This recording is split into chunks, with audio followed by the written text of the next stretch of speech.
Rian stood at the edge of the scrap auction, hands in his pockets, sun in his eyes. The dusty air of the colony world made every breath feel like it passed through sand. Around him, traders and scavengers shouted prices, waved credits, and argued over broken machines. It was noisy, hot, and smelled like old metal. But for Rian, this was a good place. This was where he found things others had forgotten. He was looking for something simple. Maybe a few engine parts, or even a half-working drone. His repair shop, on the edge of town, needed tools and scrap. Nothing fancy, just enough to keep going. As the auction neared its end, an old cargo container was brought forward. It was massive, with heavy locks on all sides. The surface was scratched, scorched, and marked with strange symbols. The auctioneer stood on a crate beside it and laughed. Well, here it is, the last container. No bids so far, no records, no owner, no interest. He looked around. Anyone? The crowd stayed silent. A few laughed. One man whispered that things cursed. Another said it came in on a wreck with no beacon. Even the pirates left it behind. Rian raised an eyebrow. He had seen many strange containers, but this one felt different. Something about the way it sat, silent and sealed, made him curious. It was like it didn't belong here. It didn't even look like standard human build. The markings were alien. How much? Rian asked, stepping forward. The auctioneer looked surprised. 100 credits. Rian thought for a moment, then nodded. Done. The crowd murmured. A few people stared. One woman shook her head and walked away quickly. Rian paid the fee and had the container delivered to his workshop outside the main colony. His home was quiet, just a small building, near the red hills, with tools, machines, and a strong steel roof. No neighbors, no noise. Just him and his work. He didn't open the container right away. First, he ran a scan. The results were strange. The power core inside was still faintly active, and there was a life signal. Faint, weak, but real. Rian's heart started to beat faster. He unlocked the first seal. The air hissed out, warm and strange smelling. The second and third locks took longer. They were alien in design, like nothing he had seen before. He used a welding torch, then a magnetic breaker. Finally, after an hour, the last lock clicked. The door opened slowly. Inside, it was dark. A soft blue light glowed from the walls. Strange tools and curved machines were built into the container's interior. In the center, something moved. Rian stepped back, hand on his side tool. He watched closely. A figure stumbled forward. It was a girl. She looked about 17, though it was hard to tell. Her skin was pale silver, her hair dark and short, tangled across her face. She wore a simple cloth suit, torn at the edges. Her arms and legs had faint glowing lines, like scars or symbols. Her eyes sharp and deep locked onto Rian like a wild animal's. She took one step out. Then she tried to run. Rian held out a hand. Wait, but she didn't listen. She ran straight into a worktable, knocked over a tool bin, and spun around. Like a cornered fox, she crouched low, breathing fast. Her hands were curled like claws, ready to fight. I'm not going to hurt you, Rian said quietly. The girl made no reply. Her eyes were filled with confusion, fear, and something else. Hunger. Desperation. He reached slowly into a drawer, pulled out a water bottle, and set it on the floor. Then he stepped back. She didn't move at first. Then, inch by inch, she crawled forward and snatched the bottle. She drank like she hadn't tasted water in days. Rian sat on a crate across from her, watching. She glanced at him, then away. Her muscles stayed tense. What's your name? He asked. No answer. He tried again. Can you speak? Still nothing. She finished the water and threw the bottle aside. Then she stood up slowly. Even though she was young, she moved like someone trained to survive. Every step was balanced, every glance sharp. Rian pointed to himself, Rian, then pointed to her. She stared at him, then looked away. He sighed and stood. Okay, I'll give you space. He walked out of the workshop and sat on the steps.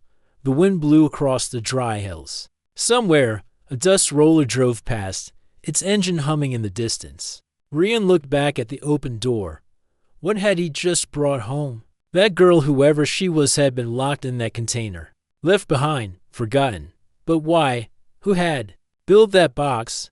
Why had it been marked as dangerous, yet sealed with care? As night fell, the stars began to appear in the sky, one by one. Inside the workshop, the girl sat in the corner, back against the wall. She held a strange metal disc in her hand, something from the container. It pulsed with soft blue light. She stared at it like it held memories. Outside, Rian made a decision. He didn't know who she was. He didn't know what kind of trouble she brought, but he wasn't going to send her back. Not until he found the truth, even if she tried to run, even if she couldn't speak, even if she had come out of a box that no one wanted. The sun rose slowly over the red hills. Light entered the workshop through dusty windows. Rian stepped inside, holding a metal tray with warm food, bread, boiled roots, and a glass of clean water. He walked carefully. The girl was still there, sitting near the far wall. She hadn't moved much during the night, but her eyes were open, always watching. "I brought food," Rian said calmly. She didn't reply. Her gaze stayed sharp. Her body looked tense, ready to jump or strike. He placed the tray near her but didn't get too close. Then he stepped back and sat at his own workbench. He picked up a screwdriver and pretended to work on an old drone, giving her space. She waited. Then, after a long moment, she reached forward and grabbed the food. She ate quickly but without making a mess. Every bite was fast, but controlled, like she was used to eating in dangerous places. Rian spoke gently. "You don't have to run. No one's chasing you here." She glanced at him but said nothing. He smiled a little. "You're faster than anyone I've seen.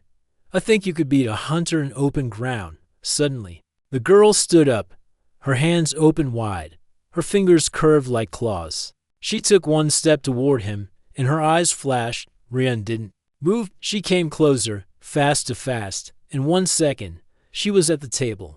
She picked up a metal pipe and held it like a weapon. Rian raised his hands. "Easy. I won't fight you." The girl swung the pipe once, just close enough to make him flinch. Then she stopped. Her chest moved with fast breaths.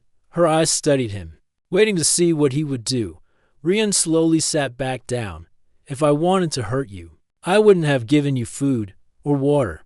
She didn't lower the pipe, but she didn't hit him either. Then she backed away, still watching him like a cornered animal. She returned to her spot near the wall and dropped the pipe beside her. Rian let out a slow breath. "You're not just strong," he said. "You're trained. Someone taught you to fight, and maybe taught you to fear." He stood and walked to a storage shelf. He took down a blanket and a small pillow, then placed them near her. She didn't touch them. All day, Rian worked in the shop, pretending not to look at her. But he noticed every move she made. She didn't speak. She didn't relax. But slowly, she started to explore. She touched a broken tool, sniffed a packet of oil, stared at the lights. By evening, she had moved to a corner with fewer windows. She sat on the floor again, this time with the blanket on her legs. The pillow was beside her head. Rian made another meal and left it near her. She ate silently. That night, he locked the doors, but not her side of the shop. If she wanted to leave, she could. But she didn't. The next morning, Rian woke early. He made tea and stepped outside for air. The sky was clear. Birds circled in the distance. A transport ship flew far overhead, leaving a white trail behind it. When he went back inside, she was standing by the table, holding one of his tools, a welding torch. He froze. She pressed the trigger. A short flame appeared. Then she turned it off. She looked at him, waiting. "Careful," Rian said. "That's hot." She tilted her head. Then she placed the tool down gently. Rian smiled. "Okay, maybe we can make a deal." He picked up a piece of chalk and drew a circle on the floor. Inside it, he placed the torch. Then he stepped back. She watched. He pointed at the chalk. "Your side."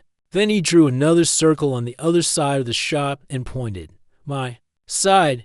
She looked at both circles. then at him. Then she sat down inside her own circle. Rian laughed softly. That's better than I hoped. The next few hours passed quietly. Rian fixed a broken power cell. She watched him closely, as if trying to learn. At one point, she picked up a small battery and rolled it in her fingers. Then she placed it exactly where it belonged. You know machines, Rian asked. She didn't answer. But she didn't look confused either. Later, Rian brought out the strange devices that had come from the container. There were 3 of them, curved metal panels with glowing blue lines. One looked like a scanner, another like a control panel, and the third was round like a shield. He set them on the table. Any of these yours? The girl stepped forward. Slowly, her fingers brushed the shield-like object. As soon as she touched it, a soft hum filled the air. Lit up symbols appeared on its surface. Alien letters, glowing faintly. She stared at them, her lips moving, almost whispering. Rian leaned closer. Can you read that? She didn't respond, but her hands moved with purpose. She pressed one side of the device. It projected a soft image into the air memory file. Maybe a voice spoke in a language Rian didn't understand. The girl listened, then turned it off quickly. She looked sad. Was that your people? He asked. This time, she gave the smallest nod. Rian pointed at the image box. Memory? She nodded again. Then she pointed at herself and whispered one word, broken and soft, Nara. Rian blinked. Nara? That's your name. She gave another tiny nod. It was the first word she had spoken. Rian smiled. Nice to meet you, Nara. She didn't smile back, but something in her eyes had changed, a little softer, a little less afraid. That night, Rian sat outside under the stars. He looked up, thinking, Nara was no ordinary girl. She had strength, speed, and knowledge beyond any human child. But she had also been locked in a box, hidden away like a secret. Why? Inside, Nara sat with the memory device in her lap. The blue light gently lit her face. Her fingers moved across the symbols again, slower this time. Her lips whispered names no one else remembered. She wasn't just hiding. She was surviving. And Rian was starting to understand this girl wasn't untamable because she was wild. She was untamable because she had already lost everything. And now she was trying to decide if she could trust one last person. Rian sat in his workshop with the round alien device in front of him. The lights on it had faded again. Nara had pressed something that made the machine go quiet. Now it looked like just a strange metal plate, smooth and cold. She sat a few feet away, silent, watching every move he made. Rian picked up his old scanner and ran it over the device. The screen blinked, energy very low, but still active. The device was not dead, just sleeping. I think this thing holds a message, Rian said softly. Maybe more than one. Nara didn't speak, but her eyes shifted to the device. She gave a slow nod. Rian reached into a drawer and pulled out a small translator chip. It was old, designed for trade languages. Not perfect, but it had helped him in the past. He connected it to the memory box. The symbols lit up again just a few this time. Rian frowned. He couldn't read them, but they looked like warnings. Nara, he said, pointing. This word, dangerous. She stood up and came closer. Her finger hovered over one symbol, E-class. She whispered. Rian blinked. E-class. She nodded, then pointed to herself. Rian's heart dropped. You? She nodded again, slower this time. Her face looked tired. What does E-class mean? He asked. Nara sat down beside the table. Her eyes moved, thinking hard. Then she said 3 words, each one with a long pause. Escape, extreme, enemy. Rian stared at her. That's what they called you? She lowered her head. Now it made more sense. The heavy locks, the sealed container, the quiet fear in her eyes. She hadn't been rescued. She had been hidden, buried like a secret no one wanted to dig up. Rian looked again at the screen. He tapped a few more buttons on his scanner. A log entry appeared. This time, the translator caught part of it. Subject E17 showed strong resistance to chemical pacification. Physical strength above normal range. Escape attempt marked as Phase 3 breach. Recommend containment under cold stasis. Do not allow contact with native species. Rian read it twice. He looked at Nara again. They locked you in a box, not because you were evil, but because they were afraid of what you could do. She didn't answer, but he saw her hand close into a fist. Rian leaned back in his chair. Who were they? Who are the ones who did this to you? Nara's voice was quiet. Threxen. It was a name Rian had only heard once before. Traders from deep space had spoken of them. A cold, proud species, smart, powerful, and ruthless. The Threxen rarely showed themselves, but when they did, people listened or ran. Rian stood up and walked across the room. He opened a dusty cabinet and pulled out a star map. It was old, with torn edges, but still readable. He spread it across the table. Show me, he said. Nara walked closer and pointed to a sector far from Earth colonies. A dead zone. No ships went there anymore. The map labeled it as Silent Field 9. Rian looked confused. No one lives there. Nara nodded once. No one. And now. Her voice sounded heavier now, like it carried weight, pain. Rian sat down beside her. Did they do something to your people? She looked at him. Her lips didn't move, but her eyes told the truth. She had seen things no one her age should have seen. I'm sorry, Rian said. Silence filled the workshop. Then Rian's scanner beeped. He looked down. The alien device had started flashing again, just one small light. Red and slow. He tapped the side. Another log opened. E-17 entered long-term stasis. Ship damaged. Stasis container launched. Location unknown. Risk of discovery low, if containers recovered. Report to Threxen Command immediately. Rian's heart skipped a beat. That message was a problem? They don't know you're here, he said. But if they find out, Nara looked up. They will come. Rian stood up and locked the doors. Then he checked the satellite uplink. Nothing unusual. No strange signals. Not yet. But he felt something creeping in his mind now. A clock had started ticking. He turned back to her. We need to move that container. It can't stay here.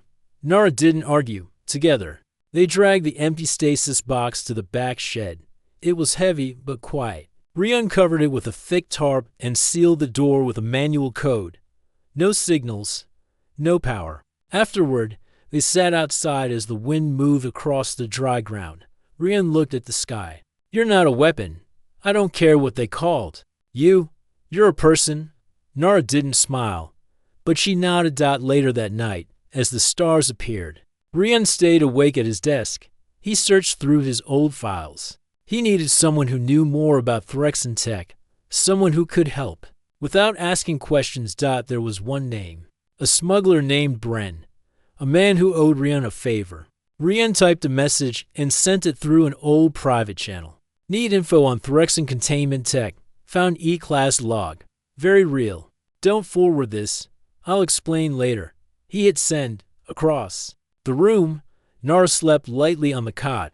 The blanket covered her shoulders. Her hand still held the alien memory plate. Even in sleep, she didn't let it go. The next morning, Rian woke to a soft sound like feet moving near his door. He opened his eyes quickly. Nara was already up. She stood near the window, looking at the sky with alert eyes. Something wrong? Rian asked, sitting up. Nara didn't speak. Her eyes stayed fixed on a small dark shape moving across the sky, far above the hills. It was quiet and smooth, like a glider. She turned to Rian and said only one word, hunters. Rian's heart skipped. He jumped out of bed and ran to the scanner. The system showed a new signal, a ship not listed on the local port list. It was silent. No name, no ID, no request for landing. Stealth approach. They're already here, Rian said.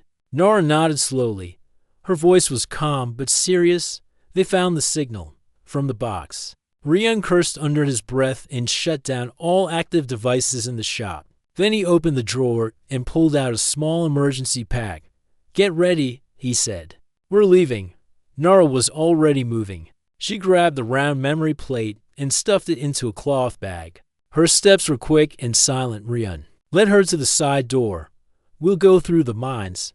No one washes that path. They slipped outside and moved fast, keeping close to the rocks and shadows. The wind blew across the hills. From behind, Rian heard a soft hum of ship landing far off, near the town. They'll search the colony first, he said. We have a little time. Nara didn't speak. Her eyes scanned every ridge, every movement in the dust. They reached the mine entrance, a forgotten tunnel from the old fuel days. Rian had explored it before, but never thought it would be used as a hiding place.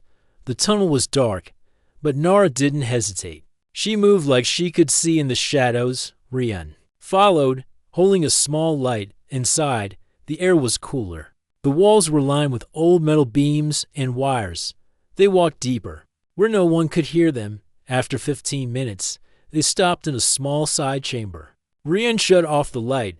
Safe for now, he whispered. Nara sat down on a broken pipe. Her chest rose and fell with slow breaths, but her eyes stayed alert. Rian sat across from her. Why do they want you so badly? You said you escaped, but there must be more. Nara looked at the ground, then spoke. They made us. They called it Project Seed. Rian leaned closer. Who's us, my kind? She said. We're not born like humans. We were shaped, taken from other worlds, changed. Rian's face turned pale. They made a new race? Nara nodded. They wanted soldiers, smart, strong, silent, but we started thinking, asking questions. Rian understood now. So they tried to stop you. They killed the ones who asked too much. She said quietly. The rest they locked away. And you escaped? Nara looked up. Her eyes burned like stars. I was the last. I broke the cold chamber. Took a ship. Damaged it. Fell. Then I slept. Rian leaned back, stunned that she had crashed here. The container had landed without a beacon, without a signal. That's why the pirates left it. That's why no one wanted it. It wasn't just broken cargo. It was a secret the Threxan wanted buried. Suddenly, Rian's comm device buzzed. A quiet signal blinked on the screen. One message. They're scanning. Don't go back to the shop. The craft's headed your way. Burn the logs. Rian showed it to Nara. She nodded. They will search every place, she said. They won't stop. Rian looked around. We need help. Maybe people who don't like the Threxan either. Nara's expression changed slightly. There are some outlaws. Some call them that, she said. But they fight for the forgotten. Like me. Rian thought for a second. Do you know where to find them? Nara stood up. Not far. But we must move fast. They continued. Deeper into the mines, Rian led with the light now dimmed. The old paths twisted and dipped. But Nara knew where to step. She moved without sound, even in the dark. After an hour, they reached a small hatchway blocked with a fallen beam. Nara pushed it aside with her shoulder. Her strength was more than human. Outside the hatch, the desert was cooler. The sun was low in the sky now. In the distance, the black shapes moved along the ridge. Drones, small, fast. Silent, Rian and Nara dropped low. They're tracking heat, Rian whispered. Nara touched a small device on her belt. It sent out a short burst of static, just enough to confuse the sensors. The drones passed overhead and kept going. Rian looked at her with surprise. Where did you learn that? Nara gave a small smile. From the ones who ran before me. By nightfall, they reached a canyon filled with scrap and old machines. In the center, a group of people sat around a low fire, watching the stars. One of them stood when he saw her eye and it was Bren. You weren't joking, Bren said, stepping forward. You really found her. Nara stepped out of the shadows. The firelight hit her face. The people around the fire stood slowly. One woman whispered, She's real. Rian nodded. They're coming. We need to move her. Hide her. Maybe even fight. Bren looked serious now. We'll help. But if the Threxan knows she's here, they'll bring more than drones. Nara looked at the group. Then we show them what happens when you chase shadows. Her voice was calm, but strong. For the first time, Rian saw something in her that wasn't fear. It was fire. The fire crackled in the center of the canyon as shadows danced across the broken metal walls. Rian sat beside Nara, both of them surrounded by people who didn't ask too many questions. These were outcast smugglers, repair workers, desert runners, but they weren't heartless. They had seen enough pain in their lives to understand when someone needed help. Bren, the oldest among them, placed a map on the ground. It showed the hills, the mines, and a path that led toward the mountain caves. They'll search the colony first, Bren said, then the outskirts after that. They'll sweep every canyon in this sector. Rian pointed to the path. Can we take her through the caves? Bren shook his head. They're unstable. One wrong step, and you're under rock. Double quotes. Nara, quiet all this time, stood and walked toward the edge of the canyon. She looked up at the stars. The wind moved her dark hair. Her silver skin caught the firelight. They'll come in 3 days, she said. That's how long it takes their command ship to arrive after a trace signal. Rian stepped beside her. Then we don't have 3 days. We have 2. Nara turned to him. I don't want to run anymore. Rian looked at her with surprise. You want to fight? She nodded slowly, but not with anger. With purpose. Everyone watched her now. She wasn't the silent girl from the container anymore. She stood tall, her voice clear. I'm not just an experiment, she said. Not just something they lost. I'm someone they fear because I survived. No one spoke for a moment. Then Bren stepped forward. If we fight, we'll need to prepare. We're few. They're many. Rian looked at the others. We know this land better than they do. That's our strength. Nara smiled softly. I will stand with you, but I must learn to control it. Rian frowned. Control what? She placed her hand on the round memory plate at her side. What they gave me. What they feared. That night, Rian trained with her. Behind the canyon walls, under the quiet sky, she showed him how she could feel movement in the earth, hear changes in the wind, and sense machines before they arrived. Her body could move faster than his eye could follow. But sometimes, when her emotions rose, strange energy flickered around her fingers, like lightning, soft and quiet but dangerous. I never wanted this, she said, but it's part of me. Rian handed her a smooth stone. Then we use it not as a weapon, as a choice. She gripped the stone. Her hands trembled slightly, but the light didn't spark this time. I believe in you, Nara, Rian said. The next day, the canyon became a base. Bren and his people set traps along the paths. They raised barriers using old metal sheets and mining tools. The old fuel tanks were turned into smoke bombs. A few even had working defense bots patched up and ready. Rian worked on the comm tower. We can block their scan pulses for at least a few minutes. That gives us a surprise. Nara moved between the people. She helped carry supplies, sharpen blades, lift machines to heavy for others. But more than her strength, it was her calm that helped. She had stopped running, and everyone around her could feel it. Later that evening, she sat beside Rian, rapping, a long band around her wrist. Why are you helping me? She asked. Rian thought for a moment. Because when I opened that container, I saw someone who didn't scream, didn't beg. You fought, and then you stayed. That means something. She looked at him. You were the first one to look at me, like I was not a thing. You never were, he replied. A soft wind passed through the canyon. She reached into her bag and handed him a small crystal glowing faintly. This holds their data. Everything about Project Seed. Names, codes, locations. Rian took it carefully. This is proof. She nodded. Use it if I fall. You're not going to fall, he said. That night, Rian couldn't sleep.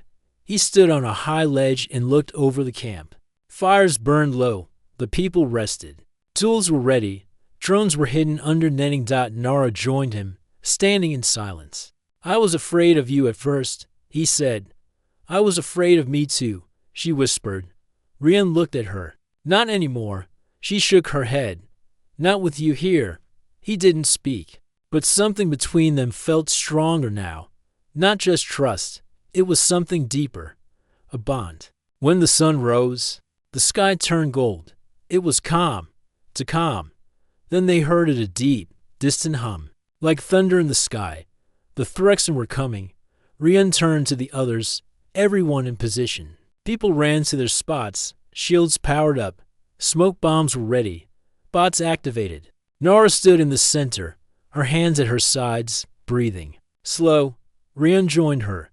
You sure about this? She nodded. Let them come, from the ridge above. 3 dark ships appeared, sleek, black, with no lights. They hovered for a moment, then began to descend as dust rose around them. One voice echoed through a translator drone. Return the E-class subject.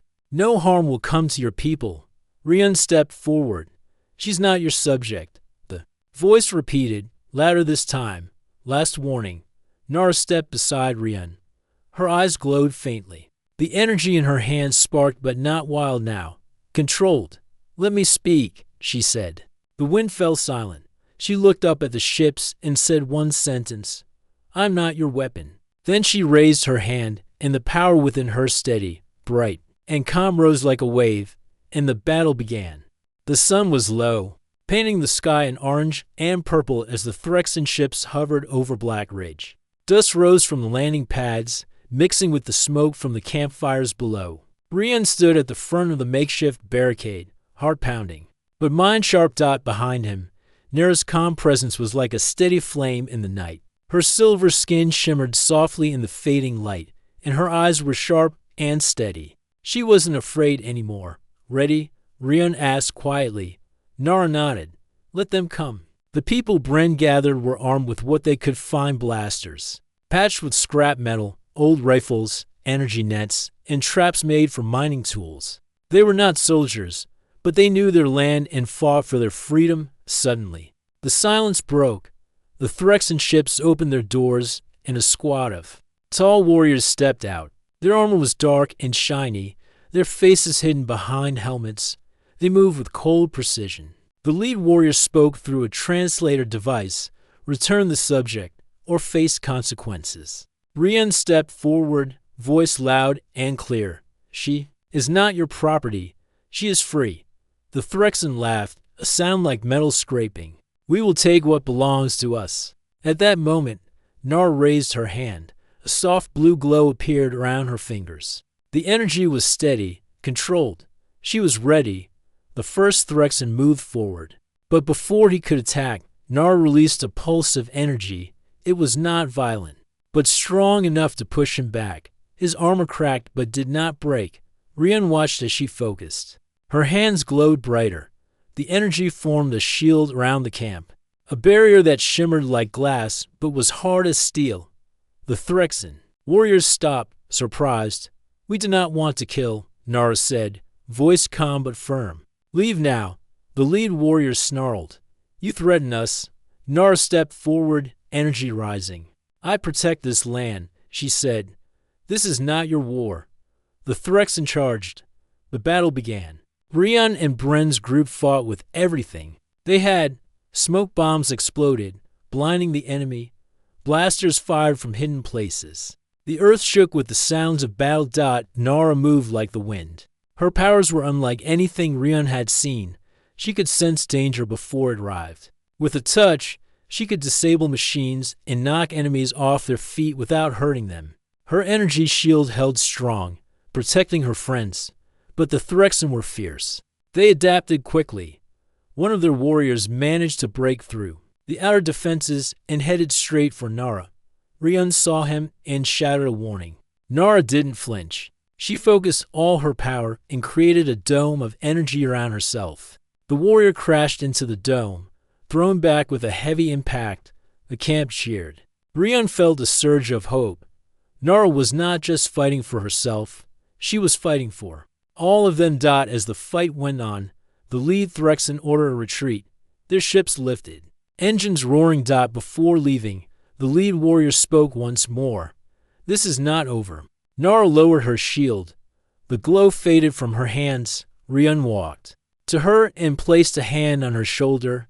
You are amazing. She smiled softly. I fought with my heart. Bren came over, nodding. We held the line today because of you. The camp gathered around a fire later, sharing stories and planning for the future. Rian and Nara sat together, tired but relieved. We won this battle, Rian said. But they will come back. Nara nodded. Then we will be ready. They both looked up at the stars, knowing this was only the beginning of their fight for freedom and trust. The dawn was quiet, soft light spilling over the red hills like a warm blanket. After the battle at Black Ridge, the camp was tired but alive. Fires burned low, and the people moved slowly, fixing wounds, cleaning weapons, and sharing small smiles. They had won something precious, their freedom. At least for now. Rian woke early. He stepped outside his small shelter and breathed in the cool morning air. The sky was clear, and the stars had faded, leaving only the bright sun. Nara was already awake. She sat near the edge of the camp, holding the round memory plate, the blue light faint but steady. Her eyes were focused on the horizon, watching, waiting. Rian walked over quietly and sat beside her. "What are you thinking?" he asked gently. Nara looked at him, her silver skin glowing in the early light. "About the future." Rian smiled. "It looks bright," she nodded. "But not easy." Rian knew she was right. The Threxen would not give up. They were powerful and ruthless. But now, Nara was not alone. She had people who believed in her and were willing to fight beside her. The group around the fire stirred.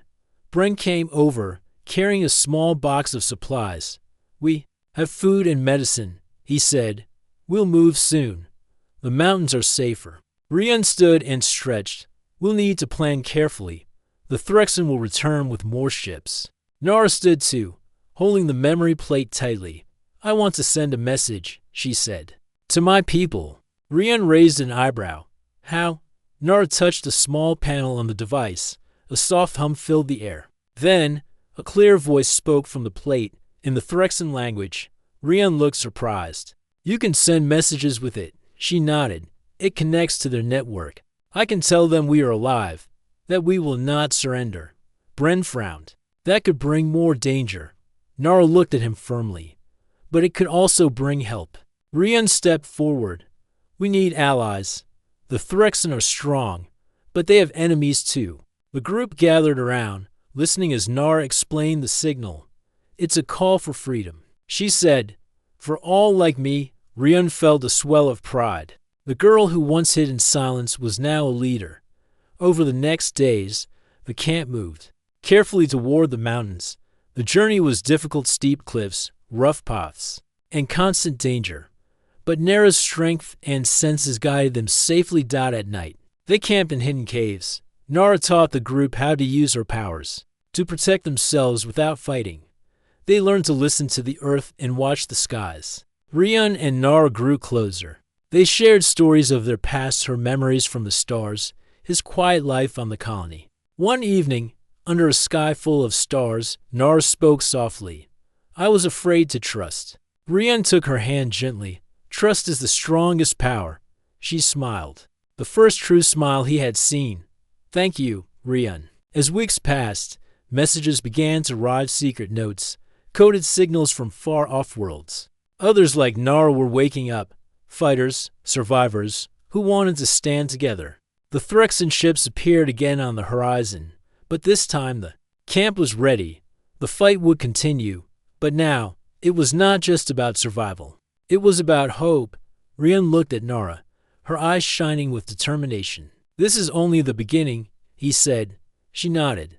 "A new dawn for all of us, together."